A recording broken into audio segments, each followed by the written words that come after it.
Hi everyone, welcome to AI Crack channel. This is Akash Gangwar and today we'll be studying Progressions lecture 2. So in this lecture we'll be talking about properties of AP and we'll be starting with the basics of GP. So let's start with the properties of AP. So the first property says if A, B, C are in AP, then 2B equals to A plus C.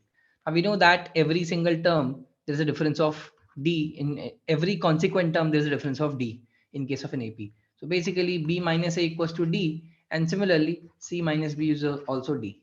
So B minus A equals to C minus B, and that would give me 2B equals to A plus C. That is one of the most used common property of AP. Now let's look at the second one, considering numbers in AP. So basically it's not a property, it's a assumed format in which you have to assume numbers. So whenever there are three numbers, you have to assume the numbers like A minus D, A and A plus D if the three numbers are in AP. Why are we doing that? Because that would make our calculations more simpler. Let's say if you have to take the sum, then D would get eliminated and we directly get the value of A. Let's say if we have to take the squares and sum them, do the summation. In that case, that would also cancel out certain terms in A minus D whole square and A plus D whole square. That would make our calculations more simpler. Let's say if we take A plus D and A plus 2D. In that case, our calculations will become more rigorous and tougher. And although they'll give the answers, but after a lot of calculations. So to make our life more simpler, we have to assume numbers in the format of A minus D, A and A plus D in case of three numbers. Now let's say we have four numbers. In that case, we'll be assuming A minus 3D, A minus D, A plus D, and A plus 3D. And why not A minus D, A plus D? Because let's say if I take A minus D, A and A plus D in case of four numbers. Now I'll be doing either A plus 2D over here or I'll be doing A minus 2D over here. In both the cases, it won't make the entire some series as symmetric. So to make it more symmetric, we have to take A minus 3D, A minus D, A plus D, and A plus 3D. In that way, we have to do that.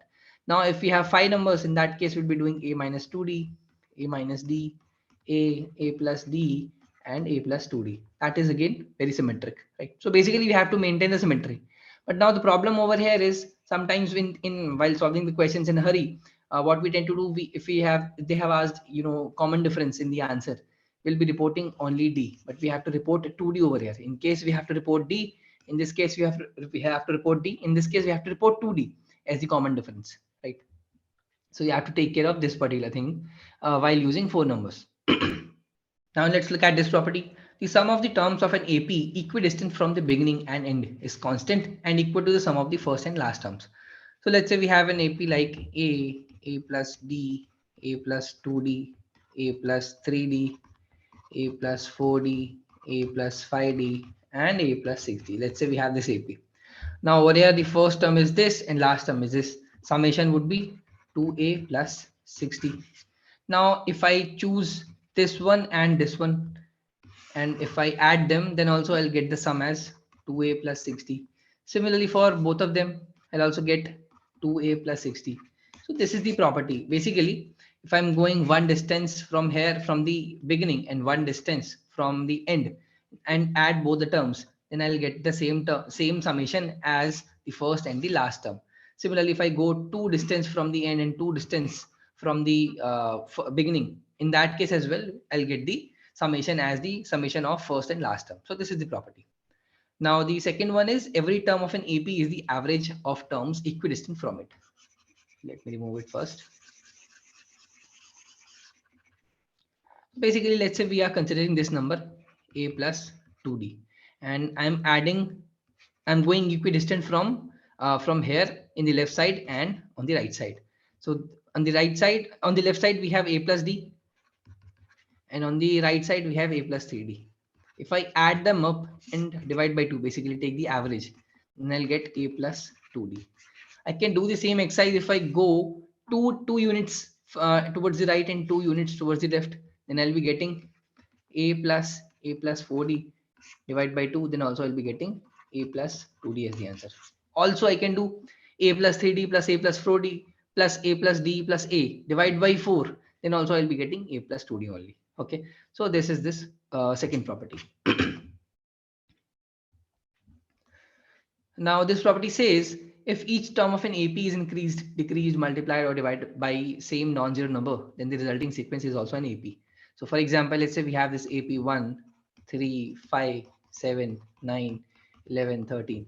Now if I increase every number by 1, then I'll be getting 2, 4, 6, 8, 10, 12, 14. I can clearly see that the common difference is same over here, and the resulting series is also an AP with a common difference of 2, right? Now, if I multiply this series with 2, then I'll be getting 2, 6, 10, 14, 18, 22, and 26. So you can see that the common difference has also been multiplied by 2, and that becomes 4. And the resulting series is also an AP. Similarly, you can try it for subtraction, you can try it for division, but the number should be non-zero number. Okay. So this is the property number 3rd. Now let's look at one example. The sum of three numbers in AP is 27 and the sum of their squares is 293. Find them. So now we have to use that property of choosing the numbers. So I'll be choosing a minus d, a and a plus d. Now I can clearly see that if I sum them up, then I'll be getting 3a equals to 27. I'll directly get a as 9. So that becomes easy. If I do a plus d, a plus do d, then I'll be having one equation in both the variables. Then I'll be using the second condition.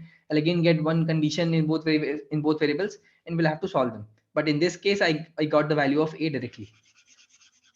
Now the second condition is a minus d whole square plus a square plus a plus d whole square equals to 293. Now if I just open this up, then I'll be getting a square from here, a square and a square, 3a square plus d square from here and d square from here, 2d square, and minus 2ad plus 2ad gets cancelled out. So this is 3a square plus 2d square equals to 293. Now I can plug the value of a equals to 9. So that would give me 3 into 81 plus 2d square equals to 293. So this is 243 plus 2d square equals to 293. 2d square equals to 50, d equals to 5. Yeah. So we have got d as 5 or also d equals to minus 5, both ways, plus minus 5 basically. So if I take this series as 9 minus 5, that is 4 and 9 and 14, or I'll have in case d is minus 5, in that case I'll be having 14, 9 and 4. So both ways it works. Now let's look at this question. If sigma j equals to 1 till 21 aj equals to 693, where a1 a2 till a21 are in ap, then the value of this one is. So basically we have been given a1 plus a2 plus a3 till a21, that is 693. And the other one is we have to find a1 plus a3 plus a5 plus a7 till a21, and we have to find this one. Okay. Now what I'll do, I'll try to write this in a plus d or that basic format. So basically a1 is, let's say a2 is a plus d, a3 is a plus 2d, and this is a plus 20d equals to 693. Now we know the summation of AP, right? So that would give me, we have 21 numbers over here. That would be 21 by 2 times 2a plus 20d. So basically that would be 21 times a plus 10d. This is equals to 693. Now in this case, I have we have a common difference of 2d over here, because this is a1 is a3 is a plus 2d, a5 a plus 4d till a plus 20d. So we have 11 numbers in this series. So n equals to 11 and d equals to, basically d dash equals to 2d. So summation of series, the summation would be, let's write it, s equals to n by 2 times 2a plus n minus 1, basically 10 into 2d. So that would become 11 times a plus 10d. Now we have got the value of a plus 10d from here. That would give me 33. So 11 into 33 is the answer. So if I multiply it, I'll be getting 363. This is the answer. Now let us talk about geometric progressions. GP is a sequence of numbers whose first term is non-zero and each of the succeeding terms is equal to preceding terms multiplied by a constant. Now, in case of AP, we could have the first term as a zero term, because we have to add something to it. So that didn't matter. But in case if we have the first term as 0, Then if I'm multiplying any constant number to it, any constant number I'm repeatedly multiplying to it, then I'll be getting 0 only, right? And now if I try to calculate the common difference, I'll get 0 by 0, and that is not defined, right? So that's why the first term has to be non-zero number. So in this case, we'll use a similar kind of terminology. First term is A, and common ratio. Over there, we had common difference. Now we have common ratio over here, and that is R. And general term is A, R is for n minus 1. How do we get that? So let's say we have this first term. The second term would be A multiplied by R. Basically, each of the succeeding terms is equal to preceding terms multiplied by constant. Constant term is R. The second term would be AR square. The third term would be AR square. The fourth term would be AR cube. So basically, here R is per 0. So the first term is R is per 0. Second term is R is per 1. Third term is R is per 2. Fourth term is R is per 3. So basically A times R is per n minus 1. So Tn equals to A into R is per n minus 1. Okay. Now let's look at one example. Let A be the first term and B be the nth term of GP. If P is the product of n terms, then P square would be. Okay. So basically, A is the first term and B is the nth term. So basically, B equals to A times R is per n minus 1. And P is the product of n terms. So basically, P equals to A dot AR square dot AR cube till AR raised per n minus 1. This is RP. I also can write P because we have to find P square. What I'll do, I'll write this entire series in the opposite format, in the reverse format. Just like we used to find out the summation, we did that trick in the AP. So I'll be using that trick over here as well. So I'll writing it as ARn minus 1 dot ARn minus 2 dot ARn minus 3 dot till A. Okay. Now if I multiply both of them, I'll be getting P square. And let's take A raised per n common from the first one. I'll take A raised per n common. And if I multiply, then I'll be getting A raised per A into R raised per n minus 1. Multiplied again, I'll be getting A into R raised per n minus 1. If I multiply both of them, I'll be getting A into R raised per n minus 1 till A into R raised per n minus 1. So basically, I'm getting A into R raised per n minus 1 repeatedly. So this is A raised per n multiplied by, and this is nothing but B. So B into B basically n times. So B raised per n. So we are getting AB raised per n. So B is the correct option. Now let's talk about sum of n terms in a GP. So let's write sum as A plus AR plus AR square plus AR cube plus AR4 plus ARn minus 1. Now what I'll do, I'll multiply R in this entire summation, and then I'll rewrite the entire series. So R multiplied by S would be, so the first term would be AR. So I'll write it over here. Similarly, the second term would be AR square, third term would be AR cube, and till ARn minus 1 plus AR raised per n. Okay. Now I'll subtract both of them. So this becomes S times 1 minus R. So this becomes A plus this gets cancelled out, this gets cancelled out, this gets cancelled out, this gets cancelled out, this gets cancelled out, and with the minus sign, we're getting over here. AR raised per n. So basically, A times 1 minus R raised per n. This is S times 1 minus R. So S equals to A times 1 minus R raised per n divided by 1 minus R. So this is the formula for summation of n terms in a GP. Sometimes you can write it as A times R is per n minus 1 divided by R minus 1. That is also fine. You can write them interchangeably. Now let's talk about sum of infinite terms in GP. So let's say we have S equals to A times 1 minus R is per n divided by 1 minus R. Now in case R is greater than 1 or R is less than minus 1, in such cases, this GP would keep on extending. If it keep on extending, basically it would become infinite, right? The summation would become infinite, right?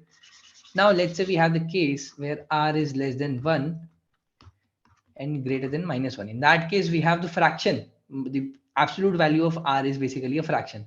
So R raised per infinity would eventually become 0. If we are raising n to infinity, in that case, a fraction raised to infinity would become 0, right? So in that case, we can neglect this term and we'll be getting a times 1 minus 0 divided by 1 minus r, and that would become a upon 1 minus r. So you have to remember this for infinite terms in GP, and when this case is applicable, we have this value as the summation. Okay.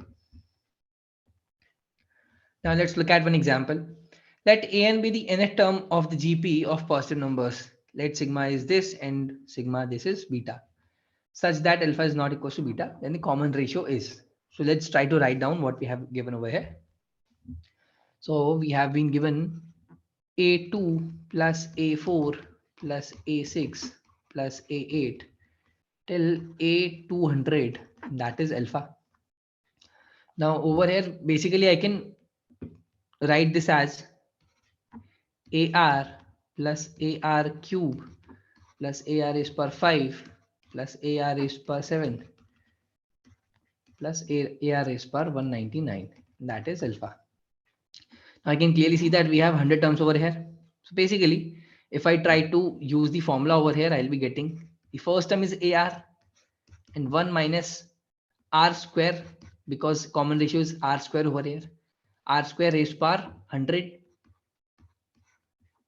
divided by 1 minus R square. This is equals to alpha.